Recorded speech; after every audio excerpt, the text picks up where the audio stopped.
Resident Evil 4. Hello there, Seraph17 once again. This is my Resident Evil 4 Professional No Damage run. This is Chapter 3, Part 4, and we're removing Salazar paintings and finding gold, which, if only that happened in real life, but then it would probably dictate that there might be a real-life Salazar, which would kind of suck. That's not Salazar, that's, what's his fucking name? That is Sadler, sorry. My bad. Salazar is the little brat who's dressed up like a Victorian pirate. Sadler is the main dude. Little... I don't know even know why I got that wrong, but there you go. So we're currently in the grand scheme of getting back with Ashley. As you know, previously she was taken away from us, so now we have to get her back. And whenever sequences like this turn up, it generally involves having to protect her, which some people seem to love, some people dislike immensely. I'm in the middle.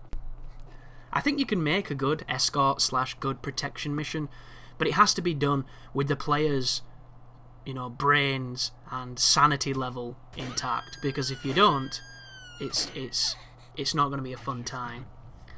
But on this sequence here, whenever you watch speedrunners do this, they use the rocket launcher, because they use the rocket launcher everything, because nobody seems to new game speedrun Resi 4. I don't know why. And it's kind of sad, because to me, speedrun should be new game, and they should also probably not involve glitches. And I don't mind glitches that help you do certain things, but it's the ones that skip the game that I don't really understand. And don't get me wrong, when I say I don't understand it from the perspective of the people who want to try and do the game as fast as they can.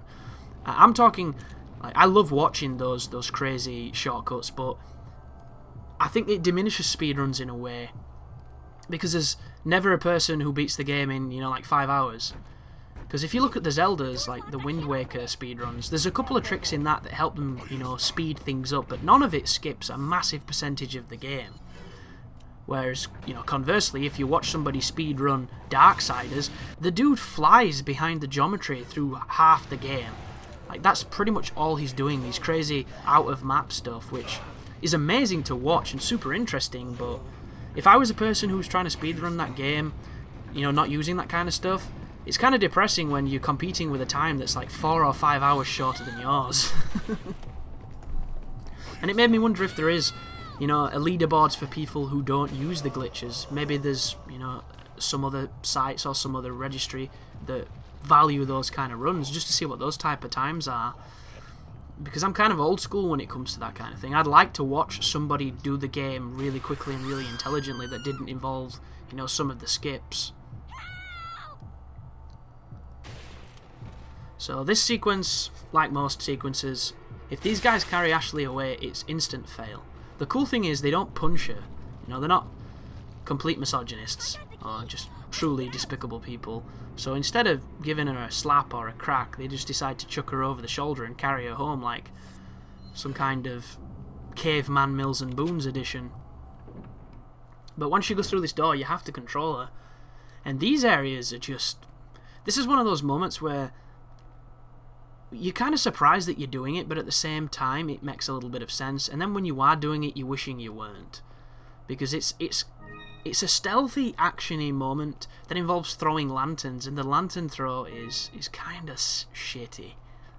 I'm not going to call it anything other than bad, because unless you time it really well, you miss, and if you miss, you can put yourself in a really bad spot. So go up to one of these and hope that he's not too close so that you throw it and it hurts you, and that he's not too far that you don't throw it far enough. And know that you need to hit him more than once, because if you don't, he will not die. So I'm checking to see if he's dead, because I can't tell. And he's not. And look how fast he covers the distance. It's kind of crazy. And I don't know if that's a triggered event. Like, because I picked it up, it forces him into position so you can throw them at him. But what I do know is I've done this room and I've missed every single throw. So just be careful, and you should get through it no problem. And I wonder if Santa Monica were playing this thinking, boy, this is a good mechanic. We should bring this into our new title that we're working on, that's currently working title, you know, Giant Angry White Man. that there is the first bit. I'm going to go all the way back here to save so I can get a checkpoint, because I don't want to mess this up, because I don't like these sequences. So make your own checkpoints with saves, make your own checkpoints with doors. It's a super powerful technique, unless you're like a single segment kind of guy, unless you're a speedrunner. But I've been in a really strange mood recently, and I don't know why. Just listless, lethargic. Not a good thing. And the only thing that's been able to get me out of it is my beautiful girlfriend, who is a fantastic excuse to not feel shitty. And I don't really know where it's come from. I don't know what's triggered it. And I don't really feel all that different. It's just kind of a drive thing. And all of a sudden, I've gone from, you know, being quite driven and quite focused on certain things to not really caring. And it sucks, because I feel like I'm wasting time. I feel like it's time that can be spent in a much more fruitful way, but at the same time, I just don't have the patience nor the will to do anything. And it's only been 2 days, so it's nothing major, and I'll probably snap out of it like the old saying says, but when you're in the middle of it, it just feels shitty. And there's a few projects that I want to do for this. There's a few things I want to do outside of this. You know, like I said, there's my birthday coming up, so this is the celebration stuff for that. And you know, I recently saw a friend, and that didn't help. It's just one of those weird moments where, like, I've been watching YouTube videos and watching films because everything else just seems like too much effort. And I hate saying that, because it makes me sound like a lazy person, and I know I'm not. So I don't know what it is, where it's come from, or when it goes, but I'm looking forward to that moment, because it's counterproductive to my day. And the cool thing about a commentary is I get to take my mind off it for a moment while I do these, so I've been able to get quite a lot of commentaries done, which is cool. And I do need to do a lot more Resident Evil 4, because the channel's caught up to where we are, which is kind of bad. But I have 3 projects running concurrently. I have some Dark Souls stuff that I've been working on. I have the Final Fantasy VIII thing that I'm finishing up. And I'm even recording more projects. I'm doing more recording than I am doing the post-production stuff, which is kind of silly. And normally I don't really do this, but what I've been trying to do is I've been trying to get content that staggers itself. Because when it's just one project, I notice just from my analytics that, you know, the views dwindle because it's too much all the time. Nobody wants to watch just one thing. And if you stagger them, they seem to perform a little bit better. But the problem with the staggered is I lose interest in them quicker. And it's weird. Like, when I first record a project and I go into doing commentary for it, I'm super pumped and I'm super interested and I'm super deep. But if I leave it for a while, like this game, you know, that interest can sometimes dwindle. Luckily enough, this is such a cool title, and I'm doing something so specific in it that it's allowing me to still be quite knowledgeable and quite enthusiastic. But certain projects, when you come to doing the commentary for them, you're not even interested in the game anymore. And you're just like, oh yeah, I did that, that's cool, yeah, so what do I say? And it's those weird moments that, did I say weirds then? Those weird moments, sorry, that can derail commentary and that can make you not want to do it. And, you know, everybody says commentating is easy because they've never done it for long enough. And that's the thing, you know. The more you do it, the better you get at it, but the harder it is to do. And not for lack of trying. It's harder because you feel like you have less things to say. And the worst case scenario is the feeling like you're repeating yourself. Like, I've said this very similar little tangent a few times in videos, and it really can't be expressed enough that feeling redundant when you're doing something like this, which to begin with, commentating takes a lot of drive to do, and a lot of people will diminish this because they don't really think it's very difficult to do, and the people who get paid for it, they resent because they're working a tough job that they hate, and people are doing this, and you know, they'd love to do this, so they just fire that bile their way, that venom, at not having the life they wish they could lead. So when anybody ever says that something's difficult, or that it's hard, or you know, that it's not ideal, people can't see that for what it is because they're too preoccupied with, you know, if I could do that, you know, it won't be hard and I'd love it. You should be grateful for what you get. which is really easy to say when you have almost zero context of how it's done. This is a really easy puzzle, by the way, but when I got here when I was a kid, I thought it was hard as shit. Apparently I was really bad at slidey tile puzzles, which is weird because in Wind Waker, there's an entire section of that game that's nothing but slidey tile puzzles, and I hated those as well.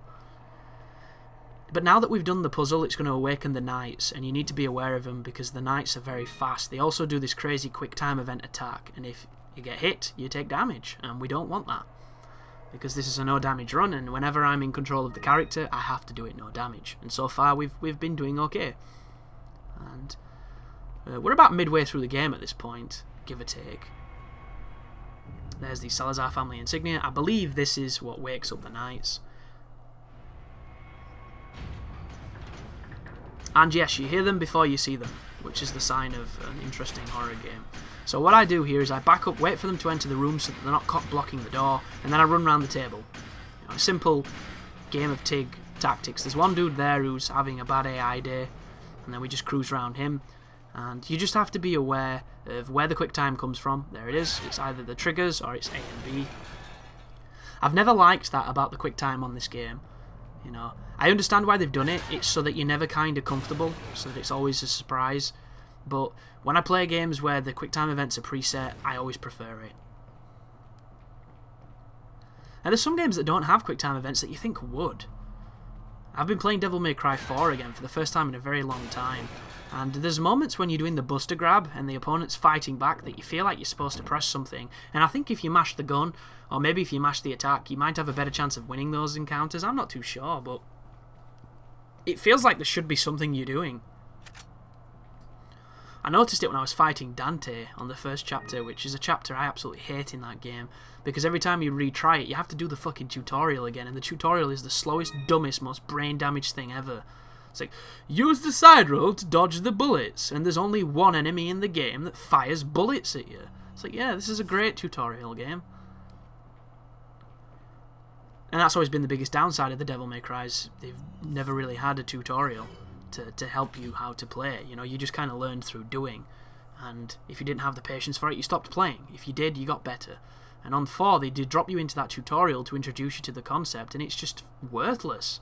Because not only is Dante an asshole because he avoids you a lot, but it doesn't teach you anything worth knowing. Like, the one thing I think that's good from that little tutorial is the launcher, the high roll time, whatever it's called. Because it teaches you that you have to lock onto the opponent and press away from Dante to launch them in the air. And all the rest of the moves, when you buy them, and you have to buy them, you get to read how you use them. So the game in itself is teaching you how to use the moves as you purchase them. And then you just learn through experience, you learn through doing. And I think that's why that game suffers so much when people go back to it. Because when I've gone back to it, it feels old. It does. And it's not that old, and it's weird that it feels as old as it is. And I don't understand why. I think it's just because things like the jump is so weighted, and I've been playing Bayonetta where if you lightly touch the button, she jumps really high, you don't have to mess around. On that game, unless you really fucking give it a good whack, he doesn't even move. Like the amount of times I've pressed jump and the character hasn't jumped and I've got hit, and it's nothing to do with my pad, it's just the way that game plays. It's a much more heavier feedback system than a game like Bayonetta, which is about as fast as it gets. So it's a difficult game to go back to, I'm finding, which is funny because in the grand scheme of Devil May Cry, it's probably the easiest and most accessible one of the, you know, actual Devil May Cry games, not the reboots or anything. But thank you very much for watching, thank you very much for listening, and as always, you take care now.